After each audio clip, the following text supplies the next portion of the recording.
Hey everybody, this is All Things Cheryl slash Celebrity News. Today we're going to be chilling and hanging out with and giving Rihanna kudos. On Thursday, Snapchat decided that they want to put together a little game, and the title of the game was called "Would You Rather Slap Rihanna or Punch Chris Brown?" Now, we know that in 2009, Chris Brown and Rihanna was basically in a relationship, and that relationship turned abusive. And apparently, I don't know whether or not if Snapchat basically knew the history of Rihanna and Chris Brown. Apparently, they did know the history of Rihanna and Chris Brown, because if they didn't, if they did or if they did, I don't think that they would have put this game together. Would you rather slap Rihanna or slap Chris Brown? Now, in my mind, I believe, this is just me, and tell me what you guys think. I believe that Snapchat basically knew what they were doing when they put this game together. They knew that this would get a reaction. Now, a type of reaction, they had no idea what type of reaction it would get, and I'm assuring that they thought that Rihanna would not respond, nor would Chris Brown respond. I'm surprised that Chris Brown did not respond to it. Now, allegedly, this is not the first time that Snapchat has basically been in the news. Now, Snapchat has been in the news, came into the news again in February 23rd, when Kylie Jenner asked the question, does anybody use Snapchat anymore? That basically caused Snapchat stock to plummet. It lost $1.1 billion. I'm not quite sure, but just by the mere fact that Kylie Jenner, who is basically very, very popular, who basically have her own line, made a statement. And just by her making that statement, that made the stock plummet. It made the stock drop. Now, Snapchat is back in the news on their own accord. The reason why they're on their own accord this time around is that their advertising department made a huge mistake by making a joke at domestic violence. And domestic violence is nothing to joke about.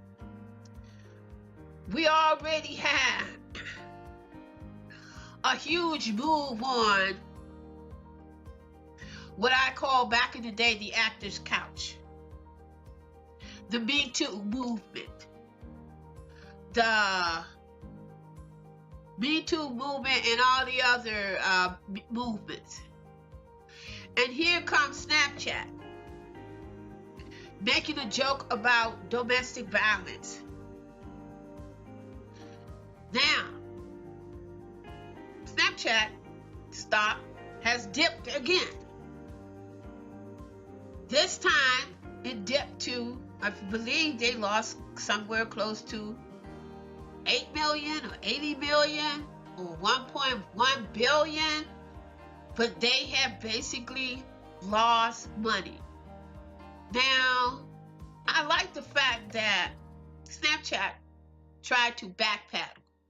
How they tried to backpedal is that they wanted to put up an apology and wanted to apologize and said that they don't know exactly how that particular app or that particular game got through and was approved. I believe, and this for me, I believe that they knew what they were doing. and that they did not think that it would affect them. Now, here comes Rihanna saying that, and answering a question. How dare you? How dare you? How dare you glorify domestic violence? How dare you? And by her just saying, how dare you glorify domestic violence, and she did not say, I'm going to protest. She did not say, I want you all to protest. I want you to drop. She said, and she suggested, and she just said, I'm not dealing with Snapchat anymore. I'm not dealing with Snapchat anymore. Now, maybe I need to go back and do some more investigation. But I believe allegedly she did not say let's demonstrate, let's go on strike, let's strike on Snapchat. She did not say that. She said that she would not, and she said I would suggest. She did not say do. She said I'm dropping it. I'm dropping it. I'm not dealing with it.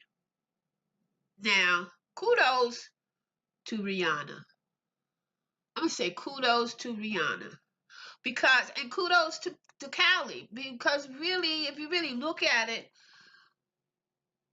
the difference between Rihanna and Callie said that she didn't. The reason why she didn't like Snapchat is because she didn't like the interface on it. I guess they changed, how it looked, what it did, and she didn't like it.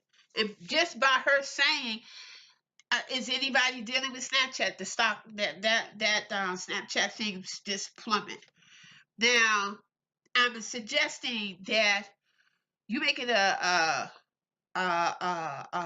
mockery, and you're making fun of domestic violence, and you're making fun of domestic violence between two just happen to be well known, just happen to be people of color. Now, these people of color now, trust and believe, it's Wakanda all the way, right? Rihanna has put a dip in the stock. A lot of people, a lot of young kids who follow Rihanna, she has 25 million followers on Instagram, and I don't even know how many she has on Facebook. And I don't even know if she does Periscope. But I do know this: hitting companies in the pocket is the best way to go. To let them know that you just not can say anything out of your mouth and think that there's not going to be any repercussion. Snapchat trying to backpedal and apologize. And I'm glad that Rihanna did not accept their apology, because they knew what the hell they were doing when they did it. Now, how long that would you rather thing been out there? It's probably been out there for like a minute, and Rihanna probably had no idea that it was out there, so she went in and she checked it, and she saw it. Now, that just goes to show you that when it comes to some of these celebrities, and when it comes to their social media, that some of them are very active with their social media and with their followers. And by her being a domestic victim, and she's like, I'm not tolerating it. I'm not tolerating it, and I'm done. She didn't say she was going to protest. She just told her following, I suggest. And so she said, I suggest. And it's really for you to make up your mind whether or not if you want to continue. But just so you know, I'm not going to be there. So Kudos again. I keep saying kudos because this is how you do it. You hit them in the pocket where it counts. You hit them in the pocket where it really makes a difference. Now, I like it. Stand up for your right. Choose what's right. Kudos to you, Rihanna. Kudos. Now, you're 30 now, but anyway, kudos to you.